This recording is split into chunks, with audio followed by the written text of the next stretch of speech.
தெரிஞ்சுக்கலாமா? மாறி மாலாய் முழன்று மண்ணே கிடந்துறங்கும் சீரிய சிங்கம் அறிவோற்றல் தீ விழித்து வெறிமாயர் பங்கைய பாடும் பேர்ந்துதறி மூறி எழுந்து முழங்க புறப்பட்டு.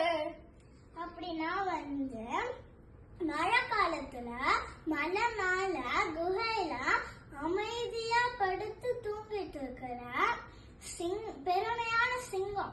அது மழைக்காலம் முடிஞ்ச அப்புறம் அந்த சிங்கம் எழுந்திருக்கும் போது அதோட கண்ணுல இருந்து அப்படியே தீப்பொறி இது ஆகுமா, தீப்பொறி போகுமா. அப்புறம் அது அப்படியே நடக்கும் போது அதோட முடி அதோட பிடை மயிர் அப்படியே உதருமா, இப்படி இப்படின்னு சொல்லிட்டு. அப்படி உதரும் போது அது ஒரு கர்ஜனம் முட்டுச்சுன்னா அது ரொம்ப சத்தமா இருக்குமா, அந்த மாதிரிதான் அது வெளில வருமா மழைக்காலம் கழிச்சு.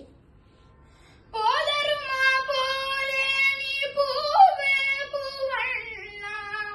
இதுல ஆண்டாள் போன நாள்ல என்ன சொன்னாங்கன்னா, சிங்கம் மாதிரி கோபத்தோட வீரத்தோட பெருமாளே வெளியே வாங்கன்னு சொல்றாங்க. ஆனா இந்த லைன்ல ஆண்டாள் என்ன சொல்றாங்கன்னா, காயாம் பூ மாதிரி அமைதியா கருணையோட வெளில வாங்கன்னு சொல்றாங்க. இது ரொம்ப எதிர்ப்பறையா இருக்கு. ஆனா இது பெருமாளால முடியும். அவர் நரசிம்மர் அவதாரம் எடுக்கும் போது அவர் ஹிரண்யகசிபு குரோதத்தோட அப்படியே வதம் செஞ்சாரு. ஆனா பிரகலாதனை பார்க்கும்போது கருணையோட கண்ணுல அப்படியே கண்ணுல கருணையோட பார்த்தாரு. அதனால்தான் ஆண்டாள் இந்த மாதிரி குரோதம், அதுக்கப்புறம் குரோதமும் கருணையும் வச்சு வாங்க அப்படின்னு சொல்றாங்க ஆண்டாள். உன் கோயில் நின்றெங்கனே போதருளி கோப்புடையாய், கோவில் நின்றெங்கனே போதருளி கோப்புடைய சீரிய சிங்காசனத்திருந்து யாம் வந்த காரியமாராய்ந்தருளேலோரம்பாவாய். இதுல ஆண்டாள் என்ன சொல்றாங்கன்னா,